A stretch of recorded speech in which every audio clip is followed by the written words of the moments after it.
What's up, guys? Prince Sports here. Don't forget to comment, like, subscribe, all that other good stuff.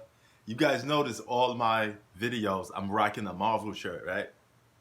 Well, for this video, I'm Iron Fist.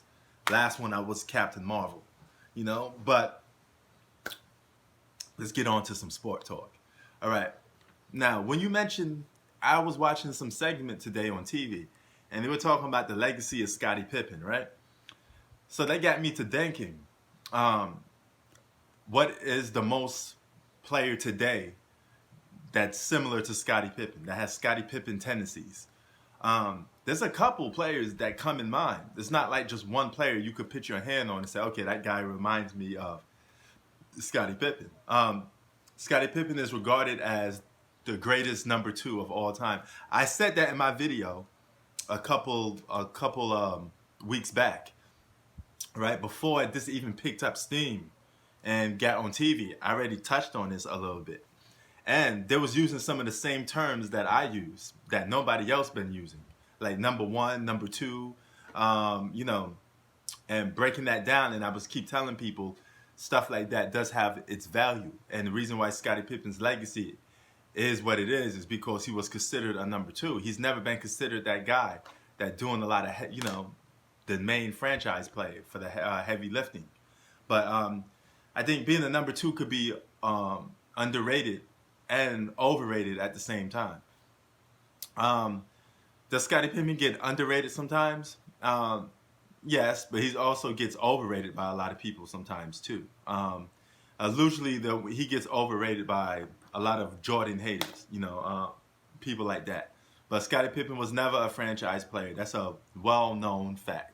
All right, and Jordan was always the alpha, the number one dude on the team. It is what it is in that sake. But Scottie Pippen's always been a great number two.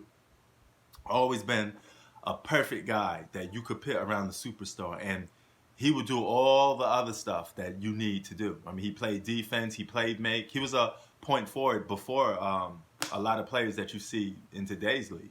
He did everything.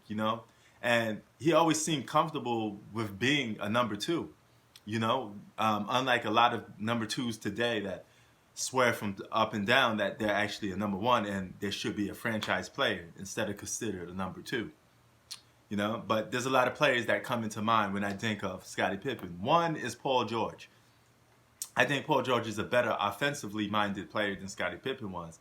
But I wouldn't say, and Scottie Pippen's a better defensive player. But I wouldn't say Paul George is a good two-way player. Scottie Pippen was a good two-way player. And I think that they show a lot of similarities in that fact, Their playing styles was a little completely different, though. I mean, their moves, their skill set was completely different. But their effect on the court, on both ends of the court, is pretty similar. But Scottie Pippen had a better defensive rating, and he was a better defensive player than Paul George ever was. But Paul George, you want to flip that, Paul George is a better offensive player, Now, if Scottie Pippen played today in today's league, he mentioned several times that his points would have been up, that he would have been averaging even more. On average, he was like 16 points a game, 16, 18, 20 points a game. He could go from that range. Now, if he played today, he'd probably average about 21 points a game, somewhere between there. I'm not going to bump him up and say he averaged 30 points a game or anything crazy like that. With the skill set that he had, I would say that, 21 seems a fair assessment of it.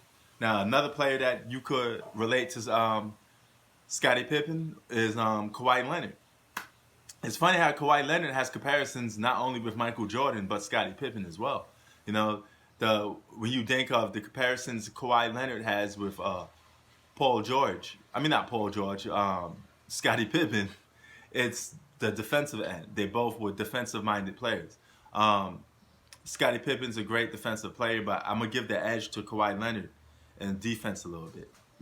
He has those big, long hands, man. He just gets at it. And he seems effortless on defense, too.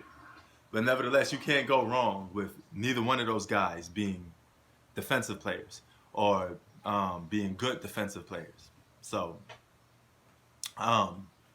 in that aspect, they remind you of each other. Again, the difference is the scoring. Kawhi Leonard is still a better scorer, you know, than Scottie Pippen was. So I think a lot of players today remind you of Scottie Pippen on the defensive end, but the scoring you would have to take out, right? Um, Another thing I wanna bring up is another player, a poor man's version of Scottie Pippen would be Draymond Green. He's a poor man's version of Scottie Pippen. You know, if Scottie Pippen was reduced to being a role player for a several amount of years of his career, he'd be a Draymond Green.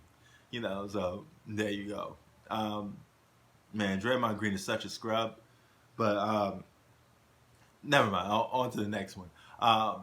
Another player he reminds you of is striking resemblance. I think he has more resemblance towards this player than probably the rest of them. Is LeBron James. Scottie Pippen and LeBron James have a lot in common. They're both all-around players. You know, they both point forwards. Um, Scottie Pippen's a better defensive player, one-on-one defender. But, you know, LeBron's not too shabby on the defensive end when he was in his prime either. They're both good passers. LeBron's a better passer. LeBron's a superstar version of what Scottie Pippen could have been, should have been, basically. You know? So, if you tone LeBron James down a little bit, take away some of his dominance, he'll be much like Scottie Pippen. You know? But I would say out of all the players on that list that has more Scottie Pippen intangibles is LeBron James. They both had moments where they both mentally were questionable. You know, LeBron has had mental breakdowns, you know, early in his career, and you know, certain situations. You know, so they both have that in common. The only difference is LeBron James has the franchise title bestowed on him, so he has to deal with more pressure. But he's a much better basketball player. But they're very similar in that regards. So the more enlightened version of Scottie Pippen is a LeBron James, if you really look at it. Peace.